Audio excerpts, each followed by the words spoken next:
కీర్తనల గ్రంథము 141వ కీర్తన 9వ వచనమండి. చదువుకుందాము. నా నిమిత్తము వారు ఒడ్డిన వల నుండి, పాపము చేయవారి ఉచ్చుల నుండి నన్ను తప్పించి కాపాడుము. ఆమెన్. యేసు ప్రభువా, మీకు వందనాలు స్వామి. నమస్కారం దేవా. ఈరోజు శుక్రవారం కాబట్టి, స్వస్థత ప్రార్థన కాబట్టి దేవా, ఈరోజు తండ్రి మాకు కావాల్సిన వర్తమానం అందించండి స్వామి. ఎవరికి ఏ వర్తమానం కావాలో, ఏ వాక్యం కావాలో, ఎవరిని ప్రభా పురికొల్పాలో, ఎవరిని బలపరచాలో, ఎవరిని ప్రభా మండించాలో, ఎవరిని వెలిగించాలో ప్రభా మీ వాక్యము ద్వారా మాకందరికీ అటువంటి భాగ్యాలు దయచేసి ప్రభా, మీ రాకడ అతి సమీపంగా ఉంది కాబట్టి మీ రాకడికి వెళ్ళగల భాగ్యము మీ వాక్యం ద్వారా మాకు వినిపించి తినిపించి బలపరిచి రాకడకు సిద్ధపరచమని వాక్యమయ్యన్న పెండ్లు కుమారుగా రానియన్న యేసుక్రీస్తు వారి పరిశుద్ధ నామమున పరమ తండ్రి, ఆమెన్. అందరికీ మరొక్కసారి మరణాతండి. ఇక్కడ దావీదు గారు ఒక పాట రాస్తున్నారండి. కీర్తన అనగా పాట. దావీదు గారు ఒక పాట రాస్తూ ఏమంటున్నారంటే, ఆ పాటలోనే నా నిమిత్తము వారి ఒడ్డిన వల నుండి, పాపము చేయవారి ఉచ్చుల నుండి నన్ను తప్పించి కాపాడుము. ఇక్కడ దావీదు గారండి ఒక కష్టంలో ఉన్నాడు. ఆ కష్టంలోని దేవుడి దగ్గర మోకరించి ఒక పాట పాడుతున్నాడండి. ఒక కీర్తన పాడుతున్నాడు, ఒక ప్రార్థన చేస్తున్నాడు. పాటనే ఒక కీర్తనగా మార్చి పాడుతున్నాడండి. చూడండి, ఇది వరకు పెద్దలైన వారండి దేవుడి కోసం పాటలు కట్టేవారు. ఆ పాటలు ఎలాంటివి అంటే, వారు కలిగిన బాధలో నుంచి ప్రార్థనే ఒక పాటగా పాడేవారండి వాళ్ళు. ఇందులో దావీదు మహారాజు గారు చాలా ప్రావీణ్యుడు అనమాట. తన కష్టంలోను, తన సంతోషాల్లోనూ, తన కలిగిన సుఖాల్లోనూ, గొప్పతనంలోనూ ఏమి కట్టేవాడంటే ఆయన ప్రార్థనతో పాటు కీర్తన కట్టేవాడండి. ఆ కీర్తన పాడేవాడు అనమాట. ఆ కీర్తన పాడటమే కాదండి, రాసేవాడు. రాయడం బట్టి ఇక్కడ ఏం జరిగిందంటే, మనకి దావీదు గారు రాసిన కీర్తనలో బైబిల్ గ్రంథంలో వ్రాయబడ్డాయి. మనము కూడా ఏమి చేయాలంటే, మనకి దేవుడు చేసిన మేలులు ఏం చేయాలంటే ఒక పుస్తకంలో రాసుకోవాలంటండి. ఎందుకంటే ఇదే దావీదు గారు అంటారు 103వ కీర్తనలో, నా ప్రాణమా యెహోవాను సన్నిధించుము, నా అంతరంగంలో ఉన్న సమస్తమా ఆయన నామాన్నే సన్నిధించు, ఆయన చేసిన ఉపకారాలు దేన్ని మర్చిపోకో. కాబట్టి మనము కూడా మన జీవితాల్లో దేవుడు చేసిన కార్యాలు ఏం చేయాలంటే, ఏ డేట్, ఏ తారీఖున, ఏ సంవత్సరము, ఏ రోజున దేవుడు కార్యం చేశాడో రాసుకోవాలండి. ఏం చేయాలి? రాసుకోవాలి. ఈ రాసుకున్నప్పుడు ఏమవుతుందంటే, ఈ పుస్తకము మనం ఖాళీగా ఉన్నప్పుడు తిరగేసుకుంటున్నప్పుడు అండి దేవుడు చేసిన మేలులు మనకి కంటికి కనిపించి, అయ్యి బాబో, నా దేవుడు ఒకప్పుడు ఎంత గొప్ప కార్యం చేశాడా అనే గొప్ప విశ్వాసం కలుగుతుందండి. ఒక్కొక్కసారి మనం ఏమవుతామంటే బలహీనం అయిపోతాం. వచ్చిన కష్టాలు అవ్వచ్చు, నిందలు అవ్వచ్చు, ఇబ్బందులు అవ్వచ్చు, ఏమవుతా ఉంటామంటే నీరసపడిపోతూ ఉంటాం, బలహీనం అయిపోతూ ఉంటాం.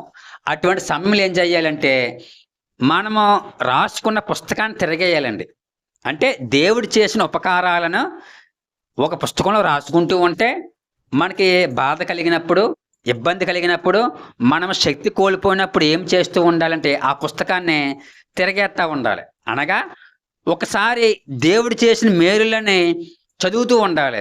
చదివినప్పుడు ఏం జరుగుతుందంటే గొప్ప ఆదరణ కలుగుతుందండి.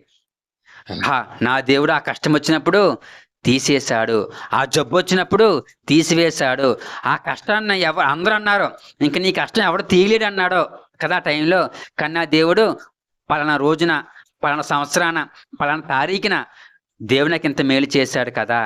ఆ చదువుతున్నప్పుడు మనకి ఏం కలుగుతుంది అంటే గొప్ప బలం కలుగుతుంది, గొప్ప ధైర్యం కలుగుతుంది. ఇప్పుడు ఆకలితో ఉన్నవాడు ఎలా ఉంటాడో నీరసంతో ఉంటాడు. అతనికి ఏం కావాలి? ఆహారం కావాలి. ఈ ఆహారం తిన్న వెంటనే అతనికి ఏమొస్తుందండి? నీరసం పోయి బలం వస్తుంది.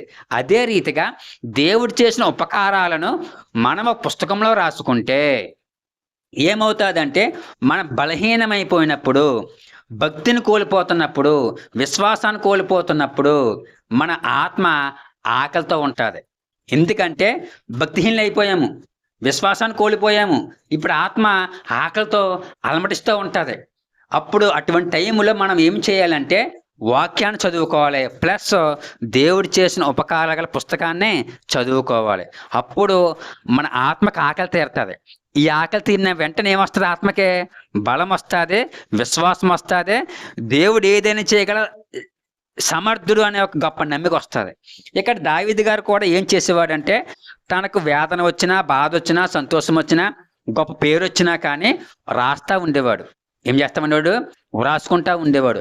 అందుకే మొంగమూరి దేవదాస గారు అన్నారండి, వాక్యం చెబుతున్నప్పుడంట రాసుకోవాలంట. రాసుకున్నవారు 35 అంతలు, ఈ రాసుకున్న విన్నవారు 30 అంతలు అంటండి. అంటే వాక్యాన్ని మీరు వింటున్నారు అనగా మీకు 30 మార్కులండి. విని రాసుకుంటున్న వారు 65 అంతలు అనగా 60 మార్కులు అంట. విన్న వాళ్ళకి మాత్రం 30 మార్కులు, విని దాని ప్రకారం రాసిన వారికి ఏమో 60 మార్కులు, విని రాసుకుని ఆ వాక్యాన్ని ప్రకారం జీవించిన వారు 100 అంతలు అనగా 100 మార్కులు. మనం రేపొద్దున రాకడికి వెళ్ళాలి అంటే ఎందులో ఉండాలి? 30లో ఉండాలా, 60లో ఉండాలా, 100లో ఉండాలా? 100లో ఉండాలి. అనగా వినాలి, రాసుకోవాలి, దాని ప్రకారం నడుచుకోవాలి. అప్పుడు ఎక్కడ ఉంటాం మనం? పెండ్లి కుమార్తె అంతస్తులో ఉంటాము, జ్యేష్ఠుల సంఘములో ఉంటాము. హెబ్రీ పత్రికలో పౌలు గారు అంటారు, జ్యేష్ఠుల సంఘము. పరలోక రాజ్యంలో కూడా అంతస్తులు ఉన్నాయి. పరలోక రాజ్యం ఏముందండి? అంతస్తులు ఉన్నాయి. ఎవరి భక్తిని బట్టి, ఎవరి విశ్వాసాన్ని బట్టి, ఎవరి ప్రార్థనను బట్టి, ఎవరి యొక్క ఆశని బట్టి దేవుడి వారికి అంతస్తుస్తారండి. కాబట్టి మనము కూడా ఏం చేయాలి అంటే రాసుకోవాలి. చదువు రాలేదు, రాసుకోలేదు, దేవుడు తెలుసండి. కానీ ఎక్కడ రాసుకోవాలి? చదువు రాని వాళ్ళు హృదయం అనే పలక మీద రాసుకోవాలి. అనగా గుర్తు పెట్టేసుకోవాలని. ఇంకా చాలామంది బండ గుర్తు అంటారండి. బండ గుర్తు. ఒక చోటికి ఎవరైనా వెళ్ళారనుకోండి, కొత్తగా చోటికి, ఆ వీధి మర్చిపోకుండా ఏం చేస్తారంటే ఒక గుర్తు పెట్టుకుంటారు. ఈ వీధి ఎదురుకుండా ఒక హాస్పిటల్ ఉంది, ఈ వీధి ఎదురుకుండా ఒక గుడి ఉంది, ఈ వీధి ఎదురుకుండా ఒక పెద్ద కరెంటు పోల్ ఉంది అని ఒక బండ గుర్తు పెట్టుకుంటారు. అలాగే వాక్యం వింటున్నప్పుడు చదువు రాని వాళ్ళు ఏం చేయాలంటే గుర్తు పెట్టేసుకోవాలండి. గుర్తు పెట్టేసుకుని ఏం చేయాలంటే మర్చిపోకూడదు. ఇంటికి వెళ్ళి దాన్ని ధ్యానించి, ఈరోజు ఈ వాక్యం దేవుడు చెప్పాడు, ఈరోజు దేవుడు నాతో మాట్లాడాడు కాబట్టి ఈ మాటని మర్చిపోకూడదు అని గట్టిగా పట్టేసుకునండి. హృదయం అనే పలక మీద రాసుకోవాలి. చదువు రాని వాళ్ళు చేయవలసిన పని ఇదండి. చదువు వచ్చిన వాళ్ళు ఏం చేయాలి? పుస్తకంతో పుస్తకమైన రాసుకోవాలి, హృదయంలో కూడా రాసుకోవాలి. ఇంటికి వెళ్ళిన తర్వాత దాని ప్రకారం నడుచుకోవాలి. అప్పుడు 100 మార్కులు వస్తాయి. 100 మార్కులు వచ్చి దేవుడి మనల్ని బలా నమ్మకమైన మంచి దాసుడా అని ప్రభు మెచ్చుకుంటారండి. ప్రభు మెచ్చుకున్నవాడే యోగ్యుడు పరలోక రాజ్యానికి. అంతేగాని తాను మెచ్చుకున్నవాడు యోగ్యుడు మాత్రం అవ్వడండి. ఇక్కడ మన పాఠంలోకి వస్తే దావీదు గారు తన శత్రువులంట ఏమి చేశారంటే వలవొగ్గారంట అండి. ఎవరి కోసం? దావీదు గారి కోసం అంట. ఎలాగా అంటే వాళ్ళంటే ఈయన పక్ష, ఒక పుల, ఒక సింహమ వాలేసి పట్టుకుంటాకే కాదు, అంటే ఆలోచనలు చేస్తున్నారు. తన పట్టుకోవడానికి వలవొగ్గుతున్నారంట. ఎందుకని? తన ప్రాణం తీయడానికంటండి. తనకున్న ఆస్తిపాస్తులను నాశనం చేయడానికంట.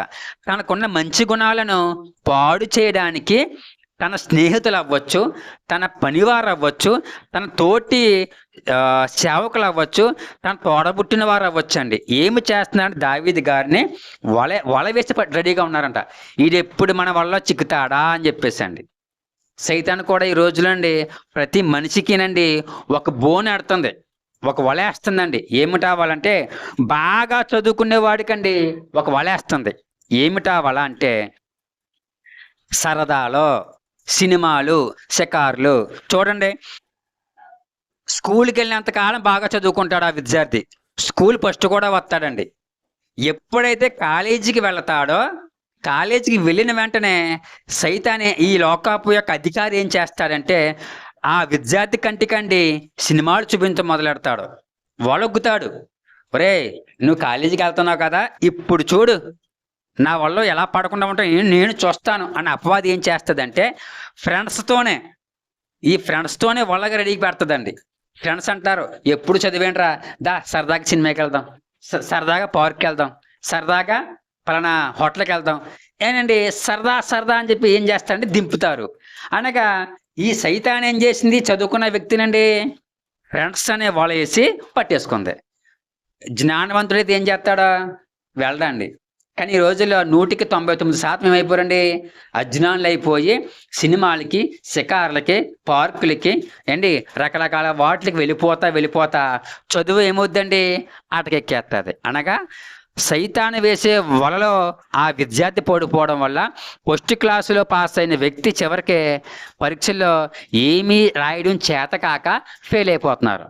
అంటే భవిష్యత్తులో గొప్పవాడు అవ్వాల్సిన వ్యక్తి ఏమవుతున్నాడండి, ఏది చేతకాని వాడైపోతున్నాడు. ఎందుకు అంటే సైతాను వేసే వల. అలాగే మాకు ఒక ఆయన అన్నాడండి, ఒక ఆయన నాకు తెలిసిన ఒక అతను అన్నాడు, తనకి పెళ్ళి అయిందంట, 35 సంవత్సరాలు ఇంచుమించు వచ్చేదాకా కూడా ఏ అలవాట్లు లేవంట.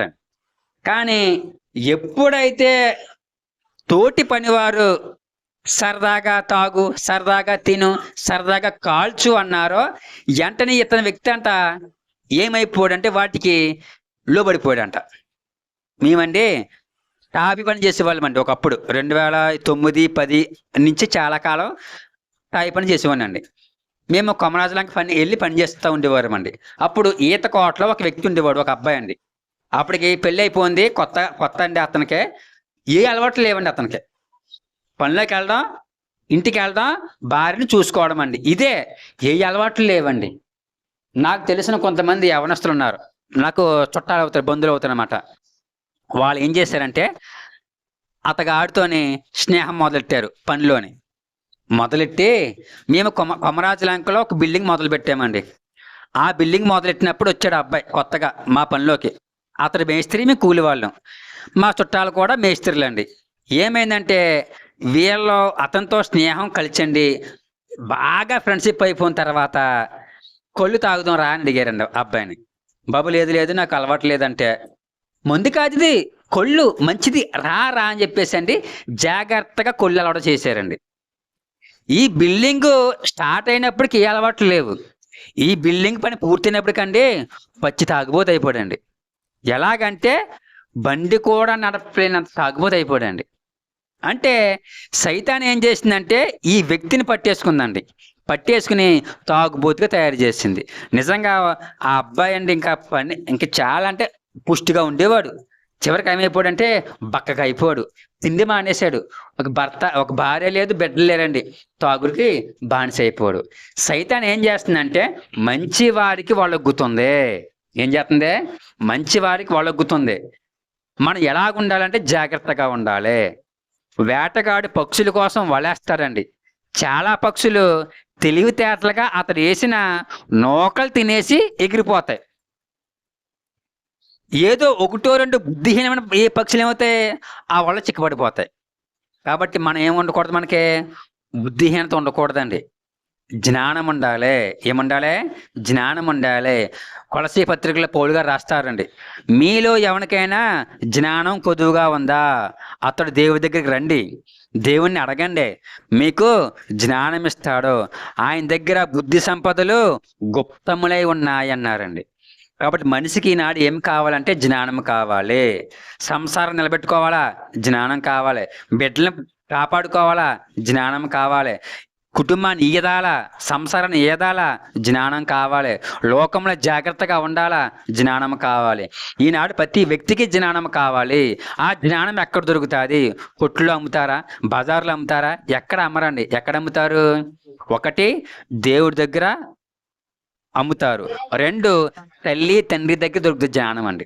ఎక్కడ, ఒకటి దేవుని దగ్గర, 2 తల్లి తండ్రి దగ్గర జ్ఞానం దొరుకుతుంది. కానీ నాడు తల్లిదండ్రులు ఏం చేస్తున్నారు, బిడ్డలకే జ్ఞానం నేర్పట్లేదండి. ఇప్పుడు చెప్పుకుంటాం మనం, వయసు వచ్చిన అమ్మాయిలకండి ఒకప్పుడు తల్లి పక్కన కూర్చోబెట్టుకుని, అమ్మా నువ్వు ఇప్పుడు పెద్దదాన్ని అయ్యావు కాబట్టి జాగ్రత్తగా ఉండాలి, అందరితో మాట్లాడకూడదు, ఒకప్పుడులాగా అందరూ తిరగకూడదు. ఒకప్పుడు తిరిగావు, ఒకప్పుడు అందరితో సరదాగా మాట్లాడావు, అందరి దగ్గర కూర్చున్నావు, కానీ ఇప్పుడు నువ్వేం చేయాలి, వేరుపాటుగా ఉండాలమ్మా. ఆడపిల్లలతో నువ్వు మాట్లాడాలి కానీ మగవాళ్ళకి దూరంగా ఉండాలమ్మా. జాగ్రత్తగా కట్టుబాటు, నీ యొక్క వస్త్రాలు జాగ్రత్తగా ఉండాలమ్మా, నువ్వు ఎగిరి గొంతు అని ప్రతిదీ కూడా పోసగుచ్చినట్టు పక్కన కూర్చుని చెప్పి తల్లి. అంటే ఏం బోధించేది? జ్ఞానం బోధించేది తల్లి. కాబట్టి బిడ్డ ఏం నేర్చుకునేదండి? జ్ఞానం నేర్చుకొని తల్లి చెప్పినట్టే అందరితో కూర్చుండేది కాదు, అందరితో పాటు ఏళకోడలు ఆడేది కాదు. తను ఆ స్త్రీని పెద్దదాడయ్యాను, జాగ్రత్తగా ఉండాలి అని మెలకువ కలిగి జీవించేదండి. ఈనాడు చెప్పేవాళ్ళు లేరు, చెప్పేవాళ్ళు కరువైపోయారండి. దాన్ని బట్టి ఏమైపోయారంటే ఆడపిల్లైనా మగపిల్లైనా సరే ఏమైపోయారంటే దారి తప్పేస్తున్నారండి. కానీ కానీ మనం మాత్రం ఏం చేయాలంటే, జ్ఞానవంతురాలు తన ఇంటిని కట్టుకొనును, మూఢురాలు తన ఇంటిని వీకి వేసుకొనును అని వాక్యంలో ఉంది సామెతల గ్రంథంలో. మన జ్ఞానం గల తల్లి అవ్వాలి, జ్ఞానం గల భార్య అవ్వాలి, జ్ఞానం గల తండ్రి అవ్వాలి, జ్ఞానం గల తల్లి అవ్వాలి, తండ్రి అవ్వాలి. కాబట్టి అండి మనం ఏం చేయాలంటే కూర్చోబెట్టుకుని చెప్పుకోవాలి. చిన్నప్పటి నుంచి నేర్పుకోవాలి బిడ్డలకండి. చిన్నప్పటి నుంచి కూడా ఏం చేయాలి? ఇప్పుడు మా పాపలు ఉన్నారు, ఏం చేయాలి తల్లి అండి? తండ్రి కానీ బయటకు వెళ్తూ ఉంటాను, ఎక్కువ సహవాసం వెళ్తూ ఉంటుంది, తల్లితో ఉంటుంది. ఈ తల్లి ఏం చేయాలి? ఎలా మాట్లాడుకోవాలి, ఎలాగ చదువుకోవాలి, ఎలాగ ప్రతిదీ నేర్పుతూ ఉండాలి. ఎందుకంటే చిన్నప్పటి నుంచి నేర్చుకున్నదే పెద్దయ్యాక కూడా వాళ్ళు తప్పుకోరండి. అందుకే బాలుడు నడవలసిన త్రోవని వాడికి నేర్పము, పెద్దవాడయ్యాక దాని నుంచి తొలగిపోడు. సామెతలు 22:6 ఉంటుంది. అంటే చిన్నప్పుడే మనం నేర్పాలి, ఏది నేర్పినా చిన్నప్పుడే నేర్పాలి. చిన్నప్పుడు నేర్పలేదా మొక్కే వంగనిది మానే వంగదు. కాబట్టి అండి పిల్లలకి జ్ఞానం నేర్పుతూ ఉండాలి. మన బిడ్డలైనా సరే, పక్క బిడ్డలైనా సరే. చాలామంది అండి మా బిడ్డలే బాగోవాలి, పక్క వాళ్ళు బాగోకూడదనండి ఏ మంచి పనులు చెప్పరండి. అదేంటి? స్వార్థము, అదేంటి? పక్షపాతం అండి. దేవుడు చూస్తూ ఊరుకుంటాడా? మన పక్కవాడిని పాడు చేస్తే, పక్క బిడ్డలను పాడు చేస్తే, ఇరుగు పొరుగు వాడిని పాడు చేస్తే దేవుడు మన ఇంట్లోని పాడు చేసేస్తాడు. ఎందుకంటే తిరుగుతుంది సైకిల్ అండి ఇది. మనుషుడా మోసపోకడి, దేవుడు వెక్కిరింపబడడు. మనుషుడు ఏం విత్తుతాడో అదే పంట కోస్తాడు. గలతీ పత్రిక 6:6 ఉంటుందని. కాబట్టి మన పాఠం ఏంటంటే, వలవొగ్గుతున్నాడో ఈనాడు ఈ లోకాధికారి ప్రభు సైతానికి పెట్టిన పేరు ఏంటంటే, ఇదిగో లోకాధికారి వస్తున్నాడు అనగా సైతానికి పెట్టిన పేరు లోకాధికారి. ఈ లోకాధికారి మనుషుల్ని ఏం చేస్తున్నారంటే వలయొగ్గి పాపంలో పడేస్తున్నాడు, కుటుంబాలను చిన్నాభిన్నాలు చేసేస్తున్నాడు, యవ్వనస్తుల్ని పాడు చేసేస్తున్నాడండి, భక్తి పరులు కూడా పాడు చేస్తున్నాడు, ప్రార్థన చేసుకునే వారి దగ్గరికి వెళ్ళి పాడు చేస్తున్నారండి. ప్రార్థన చేసుకుందామని ఇంట్లో ఖాళీ కూర్చున్న ఆడవారు అనుకుంటా ఉంటారు, అన్ని పనులు అయిపోయినాయి కదా, ప్రార్థన చేసుకుందాము కాసేపు, చర్చిలో చెప్తున్నారు కదా, ప్రార్థన చేసుకుంటే మన కుటుంబానికి కంచే, మన భర్త పనిలోకి వెళ్తున్నాడు, దూరంగా వెళ్తున్నాడు, మన బిడ్డలు చదువుకుంటాకి వెళ్తున్నారు, కాబట్టి మనం చేసే ప్రార్థనే మన కుటుంబం చుట్టూ కంచె అని చెబుతున్నారు కదా, ప్రార్థన చేసుకుందాం అనుకుంటారండి ఇంట్లో ఉన్న ఆడవాళ్ళు. కరెక్ట్గా అప్పుడే సైతం ఏం చేస్తాడంటే వలేస్తాడు. ఏమిటి అవలా? Tick tick. నిజమే, మామగారు అన్నట్టు ఉత్తినే కూర్చుంటా, ఏ పని ఉండదు, తాయితీగా వచ్చి కూర్చుని సోది మొదలెడతా ఉంటారు. వాళ్ళ కోసం వీళ్ళ కోసం, వాళ్ళ కోసం వీళ్ళ కోసం లేనిపోని అన్నీ చెప్తే మొదలెడతారు. మన ప్రార్థన అనుకున్నాం, ఏమైపోయింది ప్రార్థన? కాస్త అటుకెక్కేసింది, ప్రార్థన లేదు, ఏమీ లేదు. అంటే సైతాన్ ఏం చేసింది? వలేసింది, పక్కింటోళ్ళని వలేసింది. లేకపోతే టీవీ వినబడుతుంది కరెక్ట్గా, ఏమని ఏదో ఒక సీరియల్లో, అయ్యి బాబా టైం అయిపోయిందా, ప్రార్థన తాపు చేసుకుందాంలే అని ఏం చేద్దాం అనుకో, చాలామంది ప్రార్థన పక్కట్టేసి వెళ్ళి టీవీ కాడ కూర్చుంటారు. ఈ అరగంట చెప్పకపోతే సీరియల్లో ఈ అరగంట అయిపోయిన తర్వాత ప్రార్థన చేసుకుందాం అనుకుంటారు. అరగంట అనుకుంటాము, వెళ్తాము, కూర్చుంటాము, గంట 2 గంటలు 3 గంటలు అయిపోయినా సరే టీవీ దగ్గర నుంచి లెగము. సైతాన్ ఏం చేసిందండి? ఈ లోకాధికారి ఏం చేశాడు? మిమ్మల్ని అంటే టీవీ అని వలేసాడు, ఈ వల్ల పడిపోయారు, ఇంకెక్కడ లెగుతారు మీరు? లెగరు. ఈనాడు యవ్వనస్తులు ఏం చేస్తుందంటే కరెక్ట్గా బైబిల్ చదువుకుందాము అని కూర్చుంటున్నారు, ప్రార్థన చేసుకుందామని కూర్చుంటున్నారు, కరెక్ట్గా సెల్ ఫోన్ టిక్ టిక్ మన సౌండ్ వస్తుంది. ఏంటి? ఫ్రెండ్ మెసేజ్ పెడతారు, ఏంటనే వాళ్ళతో ముచ్చట్లు పెడతారు. టైం అంతా ఏమైపోద్ది? టప్ టప్ టప్ టప్ అంట ఖాళీ అయిపోద్ది, టైం అయిపోద్ది. అంటే సైతాన్ ఏం చేస్తుందండి? సెల్ ఫోన్ అని ఉచ్చుతో ఏం చేస్తుందండి? మనుషుల్ని పాడేస్తుంది. ప్రార్థన చేయనివ్వట్లేదు రోజులోనండి. దానికి తెలుసు ప్రార్థన చేస్తే వాళ్ళ చుట్టూ కంచె వస్తుంది, కంచె వస్తే మేయలేం. ఇప్పుడు చూడండి, చాలా మంది అండి ఆ, చాలా మంది పూల మొక్కలు వేస్తూ ఉంటారు, పండ్ల మొక్కలు వేస్తూ ఉంటారు, అని తోట వేస్తూ ఉంటారు. తోట చుట్టూ ఏం కడతారండి? కంచి కడతారు. ఈ కంచి ఉన్నంత కాలం గేదె అయినా మేక అయినా ఏదైనా వచ్చి మేయగలదా? మేయలేదు. అదే కంచి తీసేయండి, అందరం వేసేస్తారు, అన్ని వేసేస్తారు. పైగా అలా దారిన వాళ్ళు కూడా లోపలికి వచ్చి ఆ కాయ కోసుకుంటారు, ఆ పండు కోసుకుంటారు, ఆ పూలు కోసుకుని వెళ్ళిపోతారు. ఎందుకని? కంచి లేదు కాబట్టి. మన కుటుంబం కూడా, మన జీవితం కూడా కంచి లేని దానిలో అవ్వకూడదండి. కంచె ఉండాలి. ఏం కంచె? ప్రార్థన అనే కంచె ఉండాలి. సైతానికి కంచె వేయనివ్వదండి. ఏం చేయనివ్వదు? కంచె వేయదు. ఇప్పుడు చూడండి, మనం ప్రతిరోజు కూడా ముగ్గెడతాం ఇంటి బయట. యా, ఒక రోజు పెడితే సరిపోద్ది కదా, రోజు పెట్టాలా? ఏమైపోద్ది? ముగ్గు చెరిగిపోతుంది. ఏమొద్దండి? చెరిగిపోతుంది. ఒకరోజు ఈరోజు పెట్టారు మీరు, సాయంకాలం దాకా ఉంటుంది, రేపు దాకా ఉంటుంది. ఎలా ఉంటుంది? మసగ మసగ కనబడుతుంది, అనగా చెరిగిపోయి కనిపించినట్టుగా ఉంటుంది. రేపు సాయంకాలానికే ఒక ఆనమ ఉంటుంది, ఇక్కడ ముగ్గేసిన ఆనమ. ఎల్లుండకే ఏది కనపడదు. అలాగే ప్రతిరోజు మనం కంచేసుకోవాలి. ఈ రోజు ప్రార్థన చేసుకున్నాం అనుకో, ఈ రోజు దేవుడు కంచేస్తాడు. ఈ కంచి రేపటి దాకా పనిచేద్ది. ఎలా పనిచేద్ది? చూచాయిగా ఉంటుంది అంతే. మనం అనుకున్నాం కదా, ముగ్గు రేపటికి ఎలా కనపడుతుంది? చూచాయి కనపడినట్టు కనపడుతుంది. మనం ఈ రోజు ప్రార్థన చేసుకుని రేపు చేసుకోలేదు అనుకో, కంచి ఏమవుతుంది? బలహీనమైపోతుంది. ఏమవుతుంది? బలహీనం అవుతుంది. 2 రోజులు చేసుకోలేదు అనుకోండి, కంచే లేకుండా పోతుంది. చెప్పండి. ఇక్కడ ఈ లోకాధికారి ఏం చేస్తున్నారంటే, మనుషులకండి ప్రతి మనిషికి కూడా వలేస్తున్నాడు, వలుగుతున్నాడు. కాబట్టి మన జ్ఞానంగా లేకపోయినా, మన చుట్టూ మన కుటుంబం చుట్టూ కంచి లేకపోయినా సరే, వాడు వేసే వలకే, వాడు పెట్టే బోనికండి ఏమవుతారు? అజ్ఞానంలో పడిపోయి లోకంలో కలిసిపోతారండి. ఈ లోకం ఎలాంటిది? మాయాలోకము, మోసలోకము అండి, మనుషులను నాశనం చేసే లోకము. కాబట్టి మనం ఎలా ఉండాలంటే చాలా జాగ్రత్తగా ఉండాలి. మీకు ఒక వ్యక్తి కోసం చెప్దాం అనుకుంటున్నానండి. ఆ వ్యక్తి పేరు ఏంటంటే దేమా. ఏం పేరు? దేమా. 2 తిమోతికి రాసిన పత్రిక 4వ అధ్యాయము 10వ వచనంలో ఉంటుందండి దీని కోసం. అలాగే కొలసీలు రాసిన పత్రిక 4వ అధ్యాయము 14వ వచనము, ఫిలెమోను రాసిన పత్రిక 1వ అధ్యాయము 24వ వచనంలో, మొత్తం 3 చోట్ల ఉంటుందండి బైబిల్లో ఈ దేమా గారి కోసం. ఈ దేమా గారు ఎవరంటే అపోస్తుడైన పౌలు గారి యొక్క జత పనివాడు అండి. ఎవరో జత పనివాడు, అనగా తన తోటి సేవకుడు ఈ దేమా గారండి. ఈయన పౌలు గారు గొప్ప సేవ చేస్తారండి. మనం చెప్పుకున్నాం కదా, దేవుని ప్రజలను హింసిస్తున్నప్పుడు చంపేద్దామని తాకీదులు పుట్టించడం కోసము గుర్రం మీద వెళ్ళిపోతున్నప్పుడు దేవుడు కనిపించి, సౌలా సౌలా నన్ను ఎందుకు బాధ పెడుతున్నావు? నువ్వు ఎవడివి అంటే, నీవు హింసిస్తున్నావు చూసావా క్రైస్తవుల్ని, వాడి తండ్రిని దేవుణ్ణి నేనే యేసుక్రీస్తునని చెప్పక సౌలు గారు మారు మనసు పొందండి. పౌలుగా మారి దేవుడి సేవ చేస్తూ ఉంటారండి. కొన్ని రాష్ట్రాలు, కొన్ని దేశాలు తిరిగి ప్రతి ఊరి వెళ్ళి సువార్త ప్రకటించి అనేకులను దేవుళ్ళకి మారుస్తూ ఉంటారు.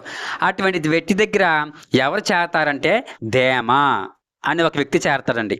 ఈ వ్యక్తి ఏం చేస్తాడంటే పౌలు గారితోనే పని చేస్తూ ఉంటాడు. పౌలు గారు ఎక్కడికి వెళ్తే అక్కడికి వెళ్తూ ఉంటారండి. పౌలు గారు ప్రతి ఊరు వెళ్తున్నప్పుడు ఈయన కూడా ప్రతి ఊరు వెళ్ళి ఆయన సహకరిస్తూ ఈయన కూడా దేవుడి కోసం సువార్త ప్రకటిస్తూ ఉంటాడండి. కాబట్టి ఈయన అంటాడండి, ఎక్కడంటే ఫిలెమోను రాసిన పత్రికలో అంటారు 1:24లో, నా జత పనివారైన మార్కు, అరిస్టార్కు, దేమా, లోకా వందనము చెప్పుచ్చు. అనగా తన జత పనివాడు ఎవరండి? దేమా గారు. ఇప్పుడు చూడండి, నాకు జత ఎవరు ఇక్కడ?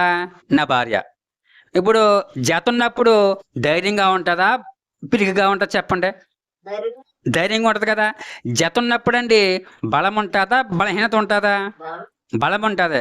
అలాగే పౌలు గారు కూడా ఈ దేమా గారిని బట్టి బలం వచ్చేదండి, ఈ దేమా గారిని బట్టి ధైర్యం వచ్చేది, ఈ దేమా గారిని బట్టి ఏమొచ్చేదంటే ఒక ఆదరణ వచ్చేది.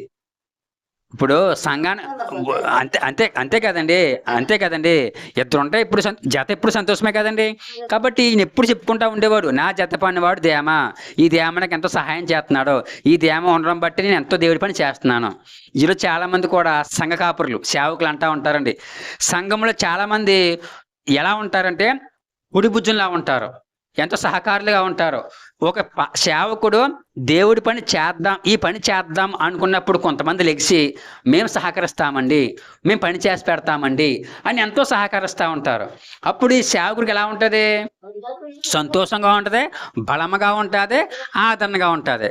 పైగా ఒకడు చేసే పని 10 మంది చేశారనుకున్న పని ఏమవుతుంది? చిటికలు అయిపోద్ది. అలాగా ఈ జత పని వాడు ఉండడం వల్ల పౌలు గారి పని కూడా సింపుల్గా అయిపోదని. సేవకుల పని కూడా పనివారు సహకారులు ఉంటే, జతవారు ఉంటే సులువుగా అయిపోద్ది దేవుడి పని అండి. ఇలాగా దేమ గారు ఒకరోజు ఏం చేశారంటే పౌలు గారిని సేవ చేస్తానని చెప్పేసి అండి కొంతమంది పట్టుకుని జైల్లో పడేశారు. రోమపట్నంలో జైల్లో పడేస్తారండి.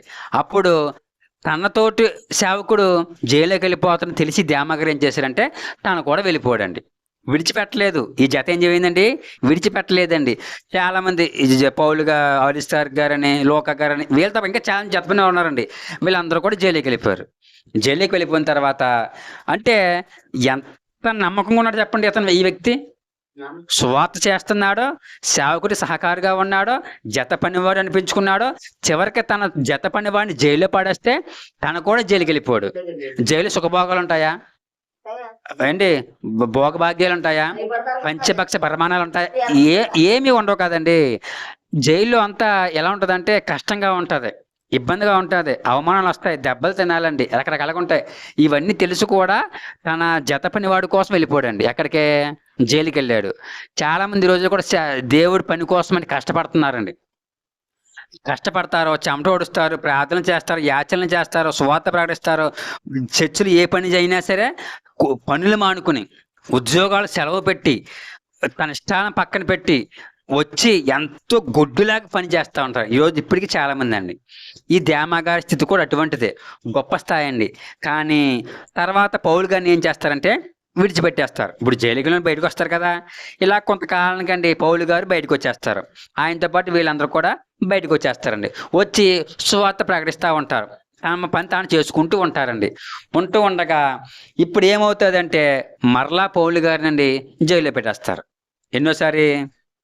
రెండోసారి జైల్లో పెడతారు. ఈ పుట్టి అతనికి ఏంటంటే మరణ శిక్ష విధించేశారు.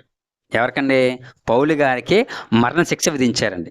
ఇటువంటి టైంలో ఈ దేమ గారు ఏం చేశారంటే 2 తిమోతి రాసిన పత్రిక 4వ అధ్యాయము 10వ వచనంలో, దేమ ఇహలోకమును స్నేహించి నన్ను విడిచి తెస్సలోనికలకు వెళ్ళిపోయాను. చూడండి, మొదటి జైలు వెళ్ళినప్పుడు ఎలా ఉన్నాడు? సహకారిగా ఉన్నాడు. ఇప్పుడు ఒక వ్యక్తిని జైల్లో పెట్టినప్పుడు ఎంత బాధపడతాడో, ఎంత శక్తిహీన అయిపోతాడండి.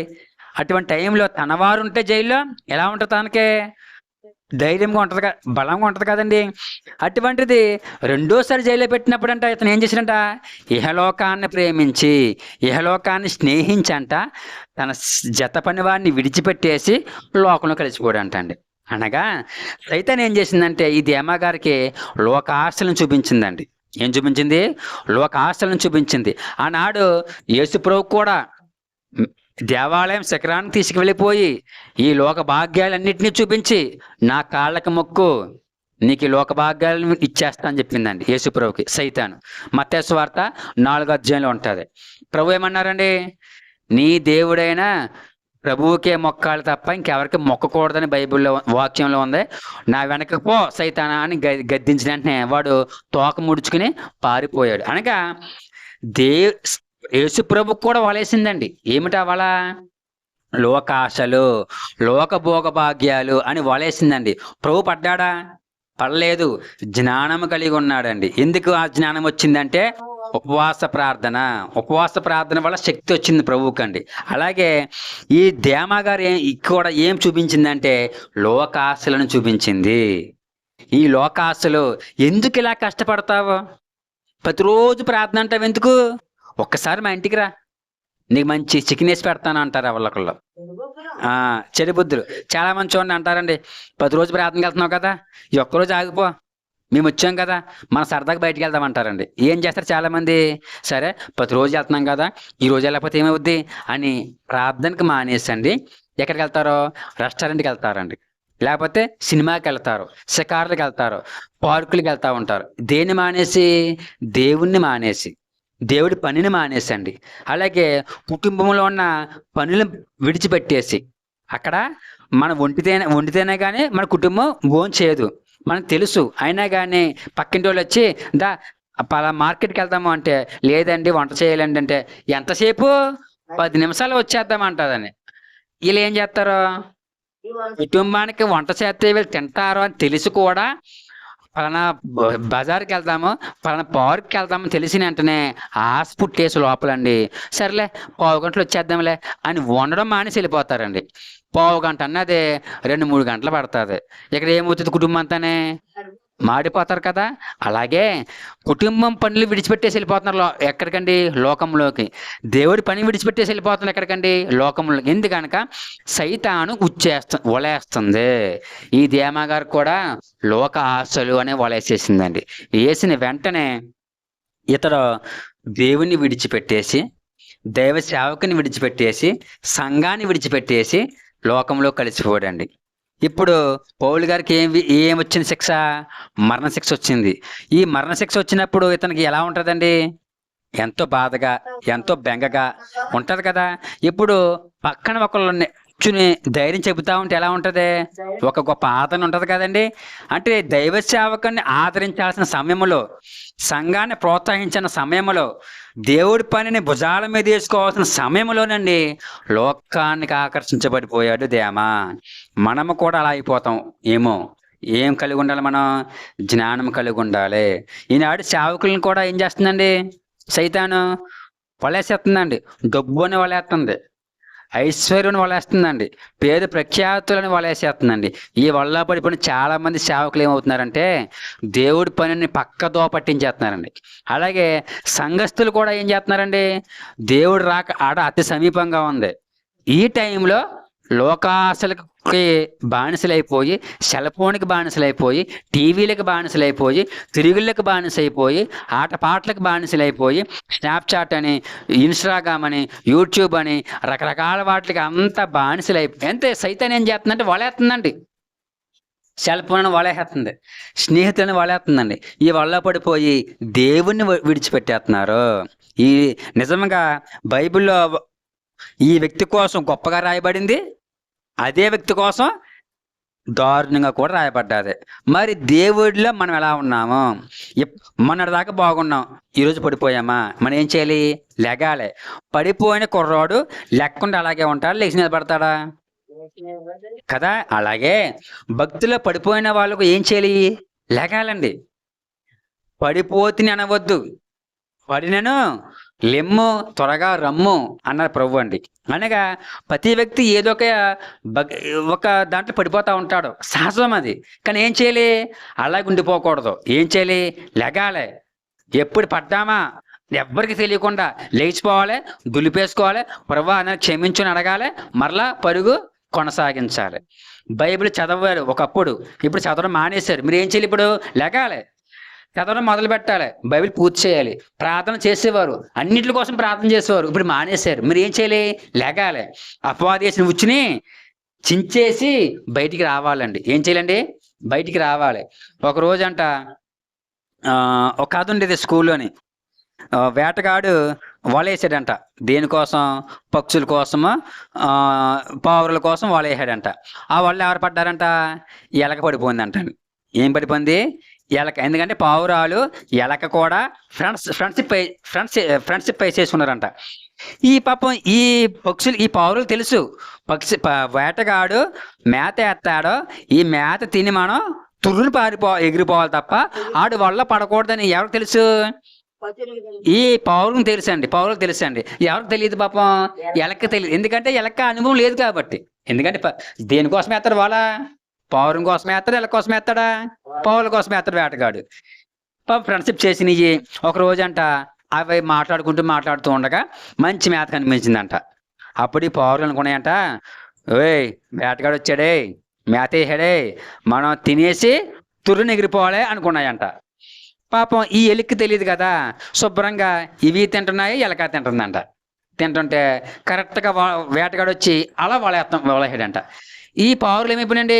తురుని పారిపోయి ఏముండిపోయింది? ఎలకుండిపోయిందండి. ఎలకుండిపోతే కుయ్యో ముయ్యో కుయ్యో ముర్రో అని ఎడుతూ మొదలెట్టిందంటండి. పావురాలు చూసినాయి అంట. అయ్యయ్యో, మన స్నేహితుడు తెలియలేదే, ఇప్పుడు ఈ వేటగాడు దీన్ని చంపేస్తాడేమో, ఏం చేసేస్తాడో అని ఏం చేసినాయి అంటే ఆ వాళ్ళ దగ్గరికి వెళ్ళినాయి అంట. వేటగాడు వాళ్ళ పక్కెట్టి మరొక చోటకెళ్ళి మేమేస్తున్నాడు, మేత వేస్తున్నాడంట, మరికొన్ని వస్తాయని. పక్క నుంచి వెళ్ళి అంటే ఈ పావురాలు చూసినాయి అంట. ఈ ఎలకేం చేస్తుంది, లోబో దిబ్బమని ఏడుతుందంట. అప్పుడు అన్నంట, పిచ్చదానా ఎందుకు ఏడుతున్నావే, నీకేమున్నాయి, పళ్ళున్నాయి కదే, పళ్ళు ఏమంట ఏం చేస్తావు, ఆ వలనే కొరికేస్తే ఏమొద్దు, వల తెగిపోద్ది, బెజ్జి మడుతుంది, శుభ్రంగా వచ్చేచ్చే అన్నదంట. వెంటనే నిజమే కదా అని చెప్పి ఏం చేసింది, కొరికేసినాయి అంట. కొరికిన వెంటనే బెజ్జమనింది, ఎలక తుర్రుమని బయటకు వచ్చింది. అలాగే సైతాను వల్ల పడిపోయిన వారలారా, మనం ఏం చేయాలంటే దైవ సన్నిధి చెయ్యాలి. ఈ దైవ సన్నిధిలోని మన స్నేహితుడైన పావురం ఉంది. ఎవరా పావురము, యేసుక్రీస్తు అనే పావురం ఉంది. ఈ పావురం ఏం చేస్తుందంటే మన సలహా చెబుతుంది. అందుకే దేవదాస్ గారు అన్నారు, ధ్యానంలో ఉండండి, జ్ఞానం ఇచ్చును ఒక సలహా అన్నారు. అనగా దైవ సన్నిధిలో ఉండి మోకరించి కళ్ళు మూసుకొని ప్రార్థనలో గడిపితే ఆ పావురము, యేసుక్రీస్తు అనే పావురం వచ్చి మనకు వచ్చిన కష్టాలు ఎలాగ తొలగిపోవాలో, ఈ కష్టాల్లో మనం ఎలా ఒడ్డుకి చేరాలో సలహా చెబుతారంట. ఎవరండి, మన పావురమైన యేసుక్రీస్తు ప్రభు. కాబట్టి సైతాను వేసే వల నుంచి మనం తప్పించుకోవాలి అంటే మనకి మన శక్తి సరిపోదు, మన బలము సరిపోదు. మనకి ఏమి కావాలి, దైవశక్తి కావాలి, దేవుని యొక్క పలుకులు కావాలి, దేవుడిచ్చే సలహాలు కావాలి. ఆ సలహా ఎక్కడ ఉంటుందంటే దైవ సన్నిధిలో ఉంటుందండి, దేవుని మందిరంలో ఉంటుందండి, సంఘ సహవాసంలో ఉంటుందండి. కాబట్టి సన్నిధి మానకూడదు, మందిరం మానకూడదు, సంఘ సహవాసం కూడా మానకూడదు అండి. సలహా ఇచ్చే వ్యక్తులు ఉంటారండి ఇక్కడ, సలహా ఇచ్చే దేవుడు ఉన్నాడండి ఇక్కడ. కాబట్టి ఉచ్చులు పడిపోయిన వారులారా, ఆల్రెడీ పడిపోయామండి అనుకుంటున్నారా, పడ్డా వాళ్ళు ఎప్పుడు చెడ్డవారు కాదు. దేవుడు మీకోసం ద్వారం తెరుస్తున్నాడు. మీరేం చేయండి, ప్రార్థన చెయ్యండి.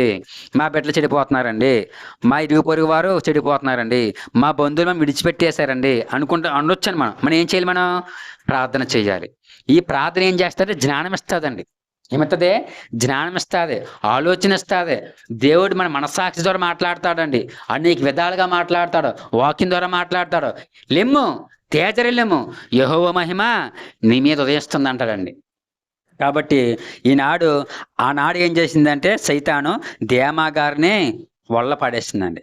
ఈ వల్ల పడిపోయిన దేమా గారు లోకాశలకు లోనైపోయి దేవుడి పనిని విడిచిపెట్టేశాడు. ఈనాడు యవనస్తులు కూడా భక్తిని విడిచిపెట్టి, దైవ సన్నిధిని విడిచిపెట్టి, దేవుని మందిరం విడిచిపెట్టి, సంఘ సహవాసం విడిచిపెట్టి లోకంలో కలిసిపోతున్నారు. ఈ లోకం ఏం చేస్తున్నా అతన్ని అవ్వాలనే మింగేస్తుందండి. ఏం చేస్తుంది, మింగేస్తుంది. కాబట్టి మనం ఏం చేయకూడదంటే జాగ్రత్తగా ఉండాలి, మెలకుగా ఉండాలి, జ్ఞానం కలిగి ఉండాలి. దేవునితో సహవాసం మాత్రం మానకూడదు. కంచి వేసుకుంటూ ఉండాలి రోజునండి. ఏ రోజు కంచి వేసుకోకపోతే ఆ రోజు సైతాను మన ఇంట్లోకి దూరేస్తాడు. మనం తలుపు తెరుచుకుని ఉన్నామనుకోండి, ఎలకలు వచ్చేస్తాయి, ఇల్లు వచ్చేస్తాయి, కోళ్ళు వచ్చేస్తాయి. అదే తలుపు వేసుకుంటే, గేట్ వేసుకుంటే ఎవరైనా రాగలరా? కాబట్టి ప్రార్థనని కంచి వేసుకోవాలి, దైవ సన్నిధిని కంచి వేసుకోవాలి, కనిపెట్టాలండి. అదం పక్షం గంట సేపని కనిపెట్టమన్న దేవదాసయ్య గారు. మనకు కనీసం ఒక పావు గంట, అరగంట సేపని సరే మౌనంగా కనిపెట్టాలి దేవుడి దగ్గర.